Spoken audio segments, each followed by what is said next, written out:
Facebook पर मौजूद सभी महिलाएं एक बार ये कहानी जरूर पढ़ें। सलोनी ने आज कई दिनों के बाद फेसबुक खोला था।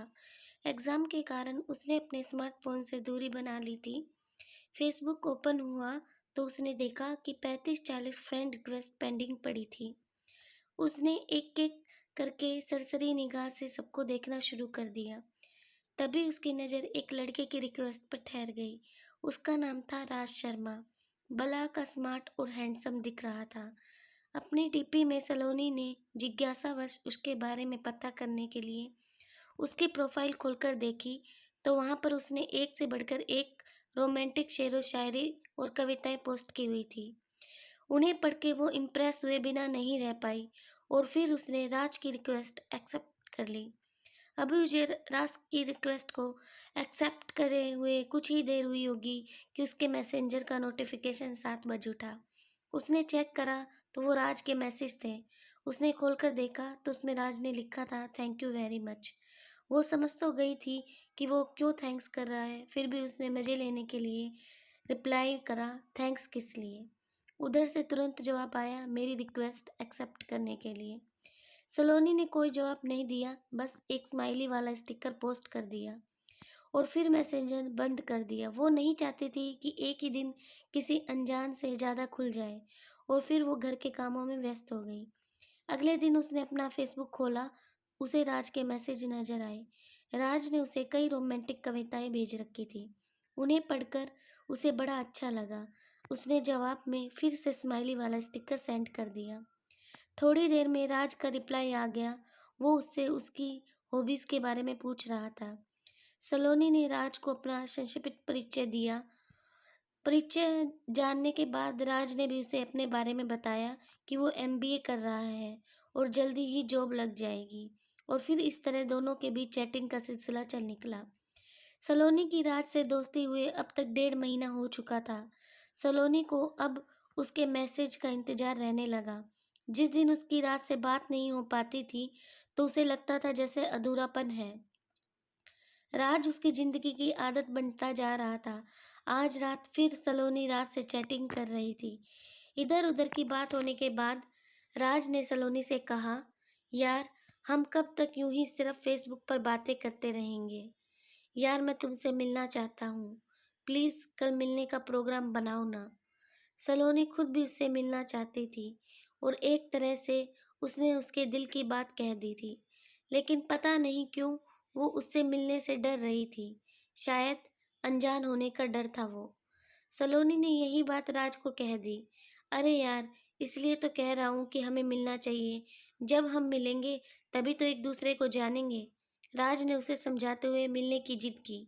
अच्छा ठीक है, बोलो कहाँ मिलना है, लेकिन मैं ज़्यादा देर नहीं रुकूंगी। वहाँ सलोनी ने बड़ी मुश्किल से उसे हाँ की। ठीक है, तुम जितनी देर रुकना चाहो उतनी देर रुक जाना, राज ने अपनी खुशी छिपाते हुए उसे कहा। और फिर वो सलोनी को उस जगह के बारे में बताने लगा जहाँ उसे आना था।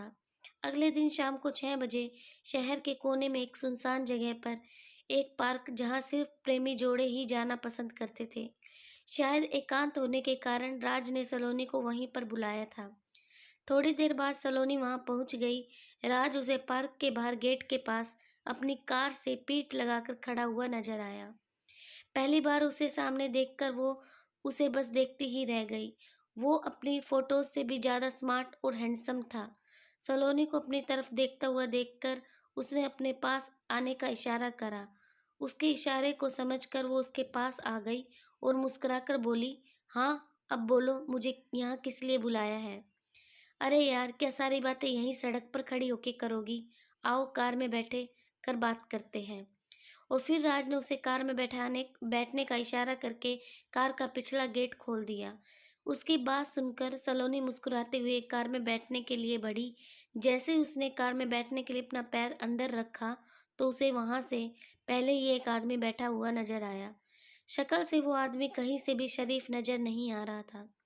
सलोनी के बढ़ते कदम ठिठक गए और वो पलट कर राज से पूछने ही जा रही थी कि ये कौन है कि तभी उस आदमी ने उसका हाथ पकड़कर अंदर खींच लिया और बाहर से राज ने उसे अंदर धक्का दे दिया।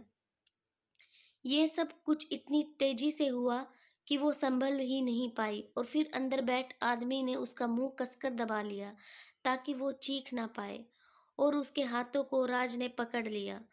अब वो ना तो हिल सकती थी और ना ही चिल्ला सकती थी। और तभी कार में दूर खड़ा एक आदमी कार में आकर ड्राइविंग सीट पर बैठ गया और कार स्टार्ट करके तेजी से आगे बढ़ा दी। पीछे बैठा आदमी जिसने सलोनी का मुंह दबा रखा था, वो हंसते हुए राज से बोला, वाह भाई वाह, मजा आ गया। आज तो तुमने तगड़े माल पर हाथ साफ करा है। उसकी बात सुनकर राज मुंह ऊपर उठाकर ठठाके लगा हंसने लगा। उसे देखकर ऐसा लग रहा था जैसे कोई भेड़िया अपने पंजे में शिकार को दबोच के हंस रहा हो।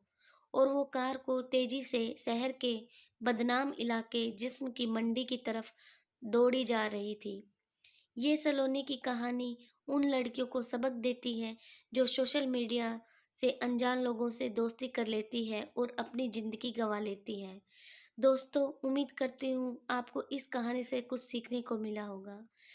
कहानी अच्छी लगी तो प्लीज़ वीडियो को शेयर, लाइक एंड चैनल को सब्सक्राइब जरूर कर देना। धन्यवाद।